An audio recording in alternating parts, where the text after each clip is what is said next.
the contribution has just been like, it's like a wow, because it's going back into education, it's going back to our kids, and to change the mentality of everybody. I think it needs to start somewhere. It's wonderful to see that your local government is really interested in local community and helping out the community, and it's great to see, because often governments and community seem to be ostracised from each other, so it's great to see a helping hand from local government. I have found council very amenable, and I have found them very approachable, for which we're grateful.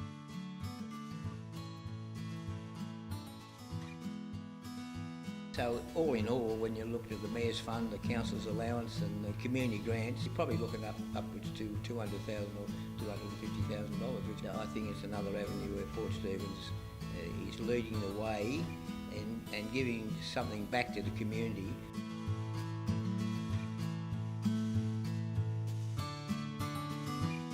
Our wildlife corridor has been funded by stages. I think we're up to stage 7 now, by small environmental grants. The corridor basically runs from Kingfisher Reserve right through to Lorikeet Reserve.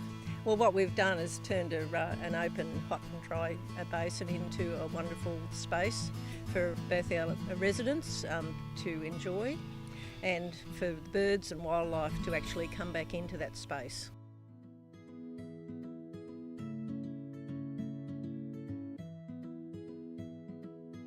The outdoor learning centre that the school has built this year is to enhance different styles of learning, especially targeted at Aboriginal students.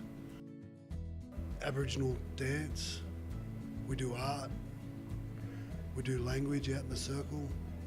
We learn a bit more about circles and Aboriginal circles and the meanings to that. We invite elders to come in. We invite community members to come in. There's a big group of kids, boys and girls, seen within our school developing these new areas. And I believe if it's done by the kids and owned by the kids, that it's going to be respected by the kids.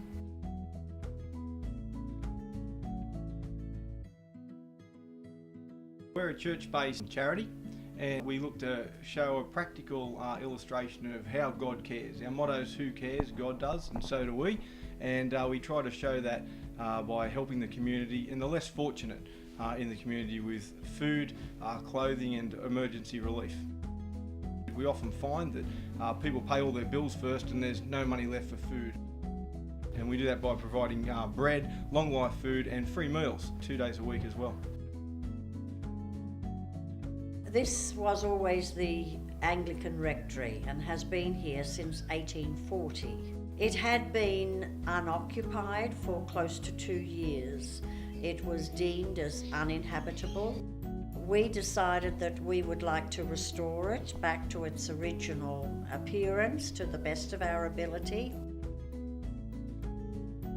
The heritage funding is good in that it does encourage you to embark on new projects.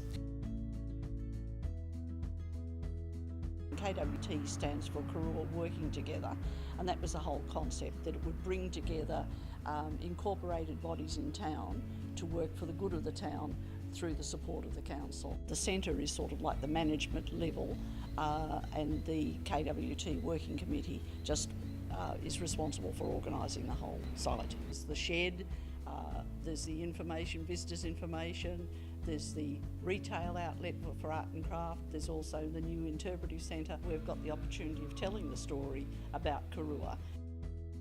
Well, the funding is just let us purchase what we needed to purchase and be able to plan. Without Port Stephens Council support, I can't see it being as successful and as complete as what it is now. It's paramount that we have the backing of everybody within the community, and I'm just glad that Port Stephens are backing us as well. We've been in partnership with Council for at least 18 months, which has really helped us in continuing to help the community. The Council's been a major part in helping us reach our goals. it's really just wouldn't exist if it wasn't for that council involvement at that level. Now we've got something that we're proud of, and the council can be proud of too. If you don't apply, you won't get the money. So take the time, apply for it. If it's $500 or $5,000, $1,500, you've got a project you think's worthy of some sort of a financial contribution, don't be backward. Take the initiative, fill the form in, and see how you go.